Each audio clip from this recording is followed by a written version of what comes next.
안녕하세요. 부산의 청맥병원 하이브리드 혈관외과 의사 변승재 원장입니다. 요즘 아침 저녁으로 시원한 바람이 불어서 좋은 가을이지요? 하지만 가을 다음에 겨울이 옵니다. 찬바람이 불기 시작하면 동맥경화증이 있는 분들은 정말 걱정이 되거든요.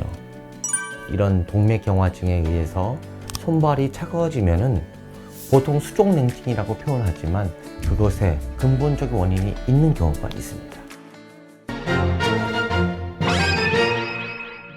여러분, 동맥경화의 원인이 무엇인지 여러분 아시는지요? 보통 일반적으로 얘기합니다. 흡연, 고혈압, 당뇨, 고지혈증, 스트레스, 노화, 비만, 운동 부족 이런 얘기 많이 해요. 그런데 이런 이유에 의하여 발생한 동맥경화증이 염증성 질환이고 전신에 발생하는 질환이라는 이야기는 들어보셨나요? 제가 그 이유에 대해 답을 드리려고 합니다. 여러분, 나쁜 콜레스테롤 얘기 많이 들어보셨죠?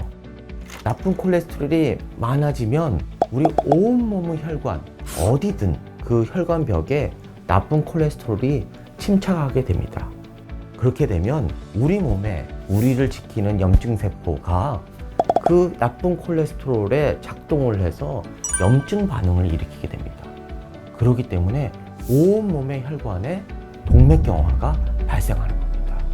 그래서 보통 혈관 질환 환자의 약 20%는 머리, 목, 심장, 다리 혈관 등등의 다혈관 질환으로 처음부터 증상이 나타나게 됩니다. 특히 뇌혈관 환자의 40%는 다른 혈관 질환을 가지게 되고요. 심장이 안 좋아서 치료를 받는 환자의 약 20%는 뇌나 다리 혈관에도 다른 혈관 질환이 동반하고 있습니다.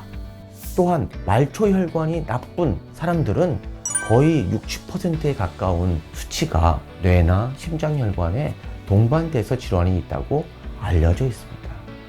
그럼 이런 동맥경화증의 치료는 어떻게 해야 할까요? 앞에서 이야기한 원인들을 제거하고 생활 습관을 교정하는 것이 중요합니다. 대표적으로 담배 절대 안 됩니다. 혈압 조절 아주 중요합니다. 당뇨에 의한 혈당 조절은 정말 철저하게 하셔야 되고요. 고지혈증 음식은 가능한 한 줄여서 조금만 드셔야 되고요. 또한 식습관을 통한 생활습관 교정, 체중 감량, 운동은 일주일에 3번 이상 하는 것이 중요합니다. 이런 치료를 하면은 혈압을 10% 낮추고 고지혈증은 10%만 줄이게 된다면 여러분의 심내혈관, 심혈관이든 뇌혈관의 유병률을 거의 50% 정도 줄일 수 있다고 보고하고 있습니다. 그런데 이미 늦어서 동맥경화증에 의한 쩔뚝거림, 파행, 혈관성 파행이 발생하게 되거나 가만히 있는데도 발이나 발가락에 통증이 발생하거나 피부 궤양이나 괴사가 있는 분들은 가능한 빨리 혈관외과 의사를 만나 혈관을 개통시켜 줘야 합니다. 저한테 치료받은 한 환자분의 이야기를 해드리도록 하겠습니다. 76세 택시기사님으로 약 30년 이상을 택시를 운전하셨습니다. 이분이 엉덩이에서 발까지 당겨서 정형외과에서 협착증이라는 진단을 받고요. 척추관 협착증 시술을 받았지만 증상이 해결되지 않았습니다. 그래서 이분은 저한테 오실 때 100m만 걸어도 다리에 통증이 생겨서 해결이 되지 않는다라고 하셨습니다. 초음파하고 CT를 촬영해 보니까 동맥경화에 의한 왼쪽 통장골 동맥이 막혔고요. 오른쪽에 총대퇴 동맥이 석회화에 의해서 거의 혈류가 막힌 상태가 발견되었습니다.